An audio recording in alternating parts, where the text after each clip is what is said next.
thing is, because it's so unusual to have two such young Oscar winners. You know, this is normally something that happens That's why later. we're friends. Yeah. You're part of an elite club. But the other thing you share is quite short-lived careers in modelling. Oh, I thought you just said short-lived careers. Wow. I was like, ooh, Happy New Year. Yeah. So because you... Now, what was your big break? Was it Vogue, Esquire?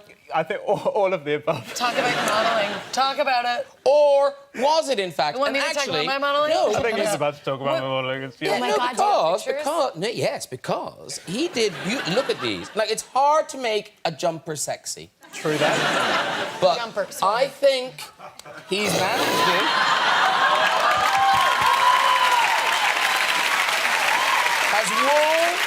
Has wool ever looked hotter? I mean, seriously. Here's the thing. Your sweater has eyeballs. That was a high point. But I think you can actually still buy that, and it's the point of that is you can learn to knit it yourself.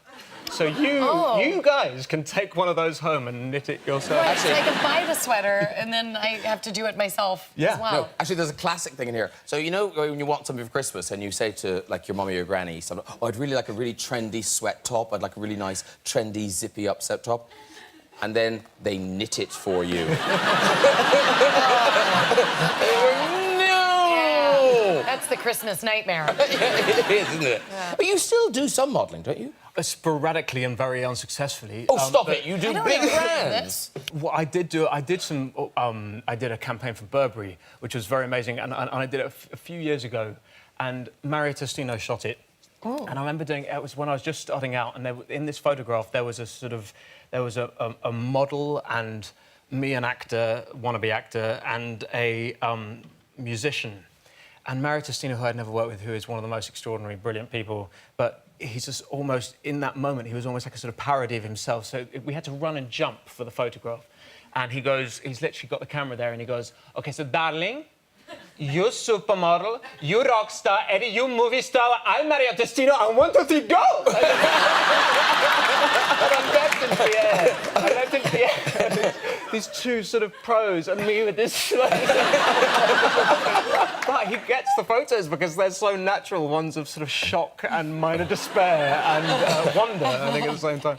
Because you don't have my pictures. No, I don't, because... And I'll tell you why. Yes, tell us why, because it's really amazing job to get. I was an Abercrombie model. Get in. Abercrombie and Fitch, ladies and gentlemen, yeah. Don't make your hoots. Wait till we get to the story. Preemptive hoots. So my pictures never came out. I did like the whole campaign, and the pictures never came out, and I didn't know why. And my agent wrote and asked why, and they literally only responded with the photos. Because they, like, their whole, like, idea was, like, we want real people. So they, you know, they, like, got, I don't know, we were, like, on a beach, and then they threw us a football, and they're like, play football. And all the other models were, like, playing football, like, in a pretty way, you know, like, and not me. I was, all of the photos, I've got a red face, covered in sweat, my nostrils are flared, I'm like, no! In the back of a picture. And, like, at one point, a girl yelled, just get her away from me. So...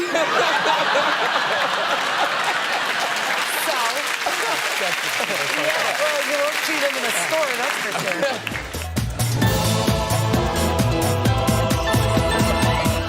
Birth control confusion, so I was like hormonal. I fell on my face. I forgot to thank the director. So I was just like, what does it all mean? Nothing! Magnus! Magnus! Magnus! And he stops in the middle of the game. He's like, what? And I realized I had lost my mind, and I just said, never mind.